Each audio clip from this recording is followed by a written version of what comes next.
Good morning. আশা করছি সবাই ভালোই আছেন। আমাদের গল্পগুলোর আরও একটি নতুন ব্লগে আপনাদের সবাইকে অনেক অনেক স্বাগত।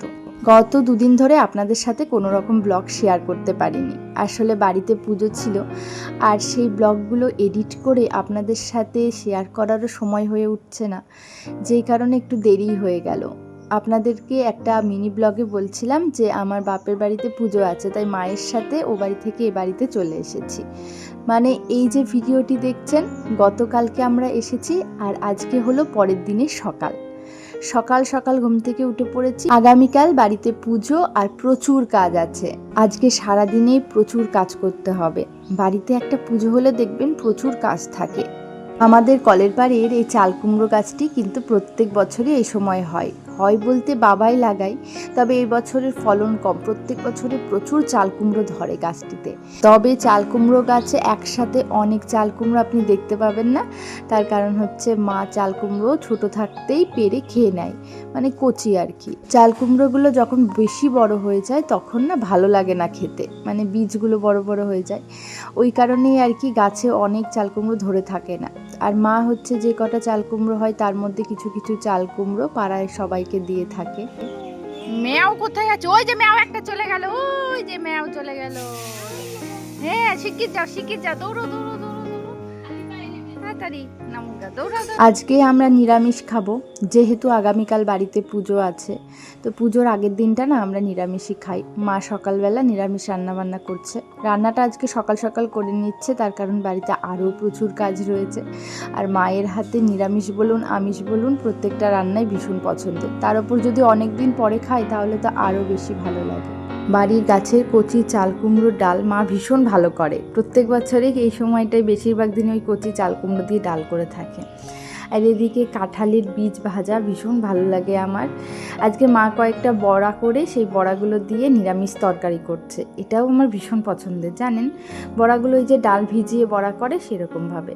আর এই যে মা একটা সিক্রেট মশলা দেয় নিরামিষ বলুন আমিষ বলুন যে কোনো তরকারিতে, এটার জন্যই যেন বেশি স্বাদ হয়।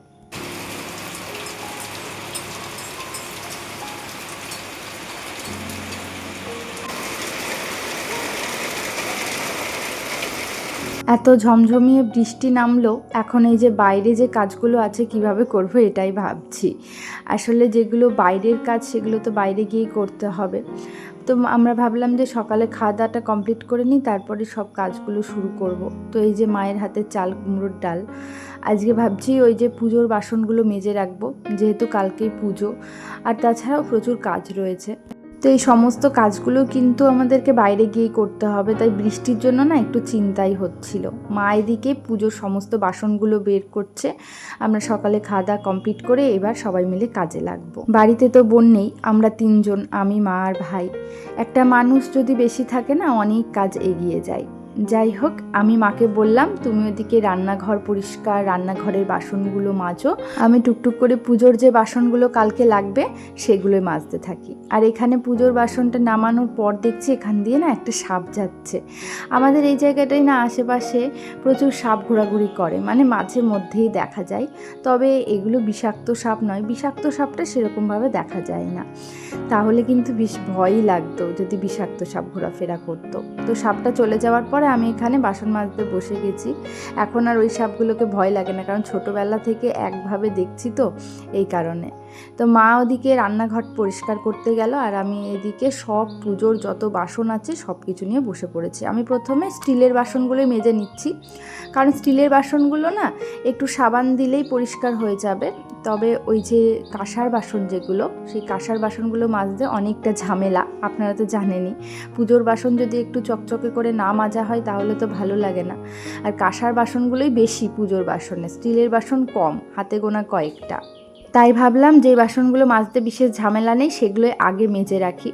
আর বৃষ্টি এতক্ষণে একটু কমেছে, তবে মনে হচ্ছে আবার বৃষ্টি আসবে। বৃষ্টি হলেও কিছু করার নেই জানেন, এভাবেই কিন্তু বৃষ্টিতে ভিজে এই কাজগুলো করতে হবে, তার কারণ এগুলো আর করার সময় পাবো না। আর আজকে মনে হচ্ছে সারাটা দিনই বৃষ্টি হবে, মেঘলা মেঘলা একটা ওয়েদার। তো এদিকে আমি দেখুন কয়েকটা লেবু কেটে নিয়েছি, সাথে মা কিছু তেঁতুলও দিয়েছে যাতে করে এই কাঁসার বাসনগুলো ভালো করে পরিষ্কার হয়, কারণ এগুলো তো অনেক দিন ধরে পড়ে থাকে, মানে যখন পুজো হয় তখনই বার করা হয়। আর এই পুজোর সময় সময় যখন বার করা হয় তখন ভালো করে পরিষ্কার না করলে সেই বাসনগুলোতে ঠাকুরকে দেওয়াও যায় না, ঠাকুরের কাজ করাও যায় না, যে কারণে ভালো করে পরিষ্কার করতে হবে। তো আমি ওই যে লেবু দিয়ে আগে ভালো করে ঘষে নিচ্ছি বাসনগুলোকে, তারপরে আমি সার্ফ বলুন বা সাবান বলুন ওগুলো দিয়ে মাজবো। তো লেবু দিয়ে ঘষলে কি হবে, যে দাগগুলো হয়ে গেছে, কাঁসার বাসনে তো খুব সহজেই দাগ পড়ে যায়, তো সেই দাগগুলো উঠে যাবে।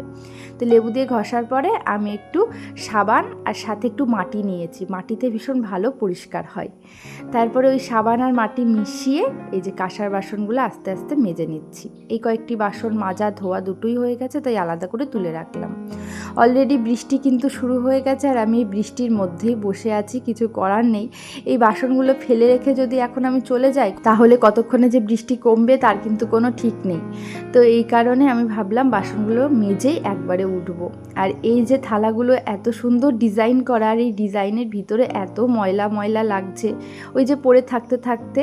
আর এই কাঁসার থালা বাসন এত সেন্সিটিভ, এদেরকে পরিষ্কার করাও অনেক কষ্টকর। তো এই জন্যই আর কি সময় লাগবে, মানে সময় ধরেই করতে হবে। তো আমি প্রথমে লেবুগুলো এই যে ঘষে নিচ্ছি, তারপরে ভালো করে ডলে ডলে পরিষ্কার করব। তো বৃষ্টি পড়ছে টিপ টিপ করে, আমি তার মধ্যেই বসে আছি, জানি না কি হবে, ঠান্ডা লাগবে কি না। কিন্তু এই যে এই বাসনগুলোকে ফেলে রেখেও যেতে পারছি না। ওদিকে মা ভাই দুজনেই কাজে ব্যস্ত। মা তো ওদিকে রান্নাঘর পরিষ্কার করাই ব্যস্ত, আর ভাই ওদিকে যে বারান্দায় পুজো হবে, বারান্দায় যে চৌকি ছিল সেগুলো সরানো, তারপরে সেই জায়গাটা পরিষ্কার করা, সাথে একটা বেদি তৈরি করা, সেগুলোর কাজই করছে। আমরা সাথে সাথে ওকে বলেও দিচ্ছি কিভাবে কি করব, মানে একটা প্ল্যানিং আর কি।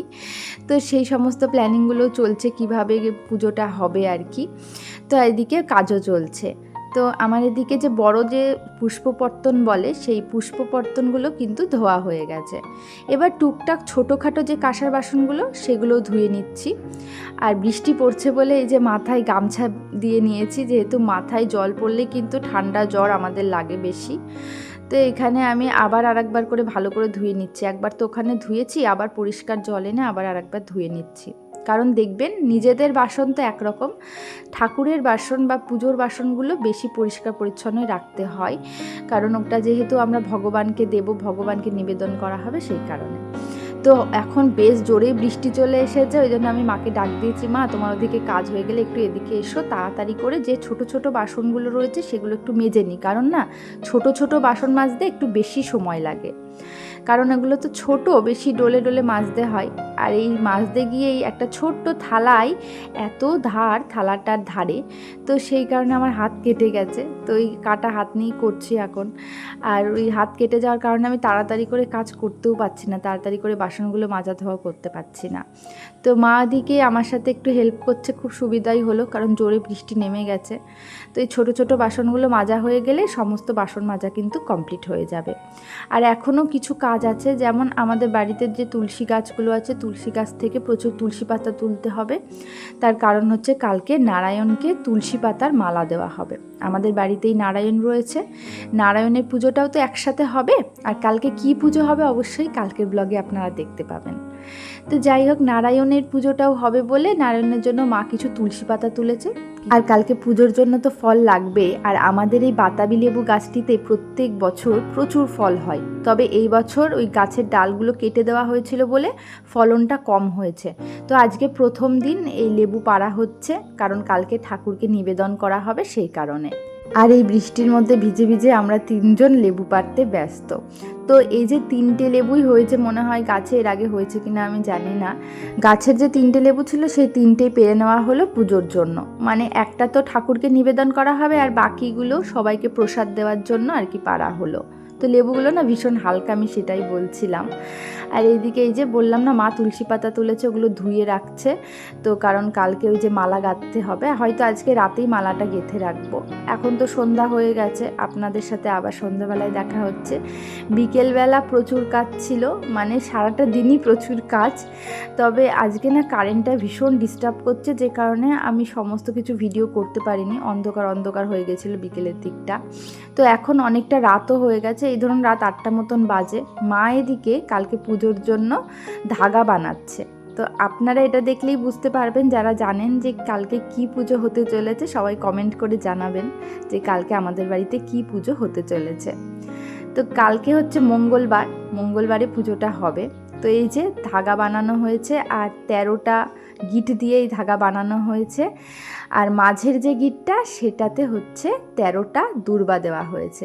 তো কি পুজো আপনারা কিন্তু অবশ্যই কমেন্ট করে জানাবেন। তো আজকে আমরা মোটামুটি 20টা মতন ধাগা বানিয়েছি, মানে আরও সকলে নেবে, মানে আমাদের বাড়িতে তো সবাই পড়বেই, তাছাড়াও আরও সকলে বলে রেখেছে এই ধাগা নেবে বলে। এখন বাজে রাত প্রায় 9:30। আমি এখন বসেছি আলপনা দিতে, কারণ কালকে যেহেতু সময় পাওয়া যাবে না, সকাল থেকে প্রচুর কাজ কালকেও, আর আজকে আলপনা না দিলে কাল সকালে তো আলপনা শুকাবে না, যেহেতু আলপনা শুকাতে অনেকটা সময় লাগে। আর আমি তো এই যে খড়িমাটি দিয়ে দিচ্ছি, ফেব্রিক দিয়ে নয়, একদম খড়িমাটি দিয়ে যেভাবে আর কি হাতে করে আলপনা আঁকে সেভাবেই দিচ্ছি কিন্তু। আর মিছরি বসে বসে আমার আলপনা দেখছে আর বলছে মা খুব সুন্দর হয়েছে, মা খুব সুন্দর হয়েছে। ও বেশ কয়েকবার এই কথাটা বলেছে, ওকে কেউ কিন্তু শেখায়ও নি, ওর নিজের মন থেকে বলা কথাটা না ভীষণ মনে গেঁথেছে যে ও আমার এত প্রশংসা করছে। তো ভাই ওদিকে বেদিটা রেডি করেছে, তারপরে আমি আলপনাটা দিয়েছি, কারণ এই দিকটা পুরোপুরি রেডি না করলে আলপনাটা দেওয়া যেত না, এই জন্য অনেকটা রাত হয়ে গেল। যাই হোক, আপনাদের জন্য প্রশ্ন থাকলো কালকে কি পুজো হবে আমাদের বাড়িতে, আর এই আলপনাটা কেমন হয়েছে অবশ্যই কমেন্ট করে জানাবেন। দেখা হচ্ছে পরের ব্লগে। সকলে ভালো থাকুন, সুস্থ থাকুন।